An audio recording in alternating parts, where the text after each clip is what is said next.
So guys, siguro iniisip nyo kung anong ginagawa ko. Well, I'm testing out yung setup ko ng external microphone ko for this SJCam SJ8 Pro.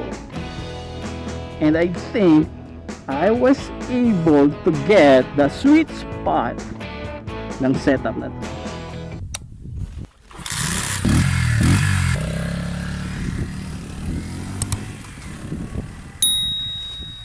Okay guys, so as you can see, I'm wearing this helmet. So basically nakasalpak din dito sa loob yung microphone ko. And I'm testing it out. Nakaharap ako sa electric fan. Nakaset siya sa number 3. Kung mapapansin nyo dito sa left side ko, may electric fan dito. So nakatapat siya sa mukha ko. And I'm testing out this setup. And I think this is the sweet spot for this external mic setup ng SJCam SJ8 Pro. So kung mapapansin nyo, yung previous videos ko, talagang napakaingay.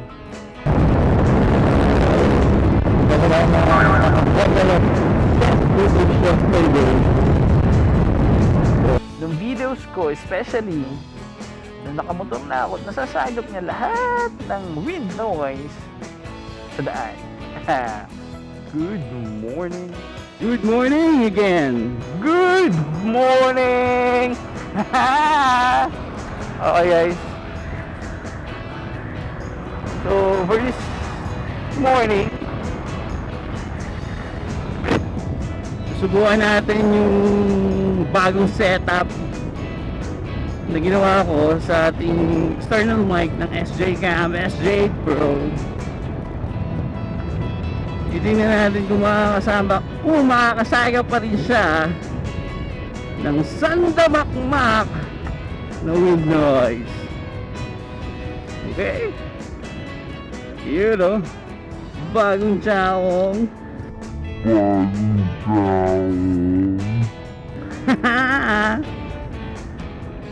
isang kurbada sa bahay ng tsaong.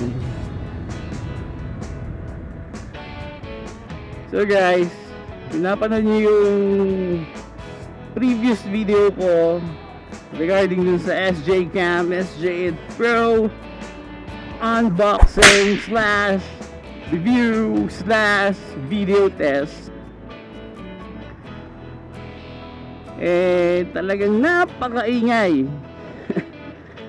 Nakakasagap siya ng sandamakmak na wind noise itong mic ng SJCam SJ8 Pro. So ginawa natin ng paraan. Nga pala, kung hindi nyo pa napapanood yun, you better check it out. Kasi kung naghanap kayo ng action cam, helmet cam, motorcycle cam, dash cam, all around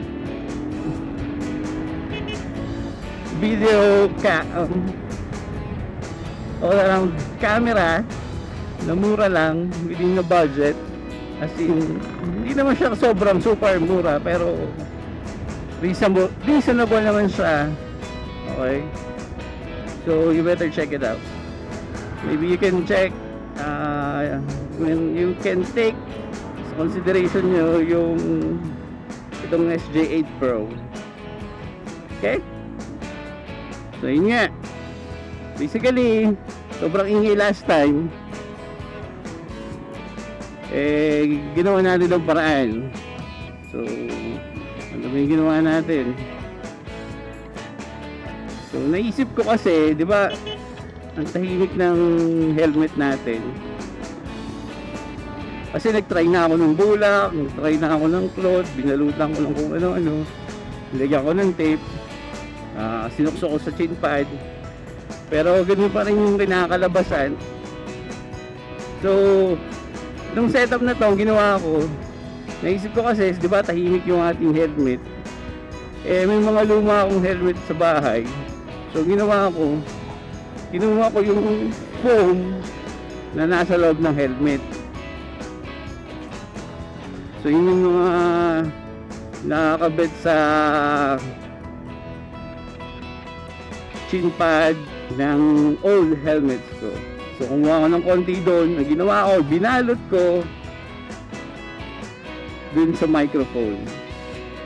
Wow, dami nagra-ride oh. Ha, anong meron? Wow! Anong meron dito sa anyways, hindi ko alam anong meron.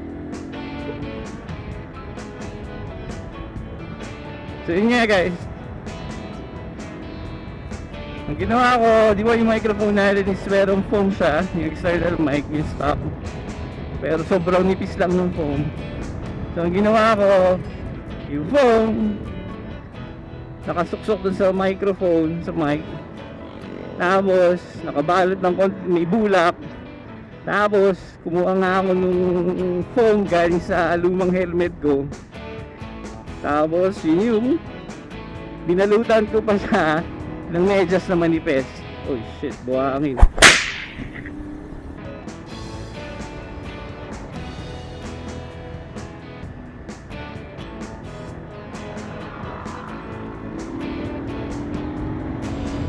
So yun nga, tapos sinukso ko sa chin pad nitong helmet na to. So hopefully ay naririnig nyo na ako, kasi kung hindi pa eh hindi ko na alam ano.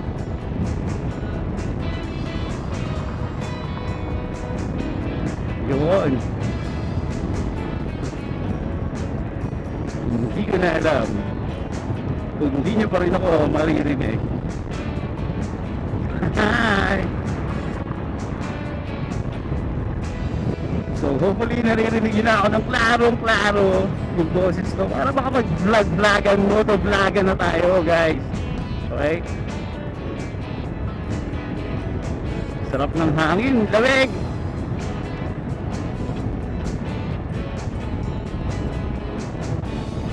So testing ng namin.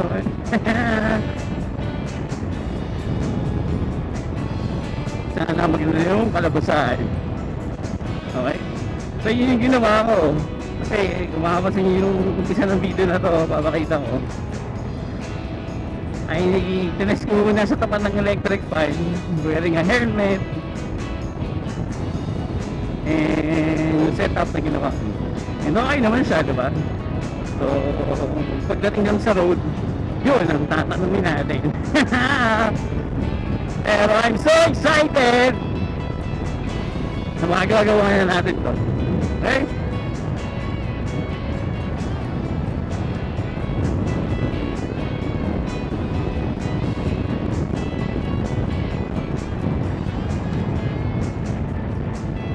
Yun o.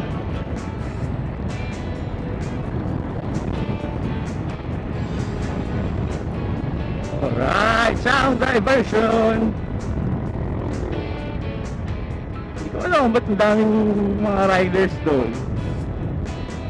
Siguro may event. Wala naman kung anong event.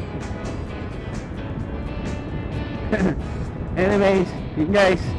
So, balik na tayo. Upload na natin to. Check natin yung video kung anong kalalabasan. Tahimik ba siya? Maingay ba siya? Or suwabing suwabe na mga paps? Diba? Vlog-vlogan na tayo.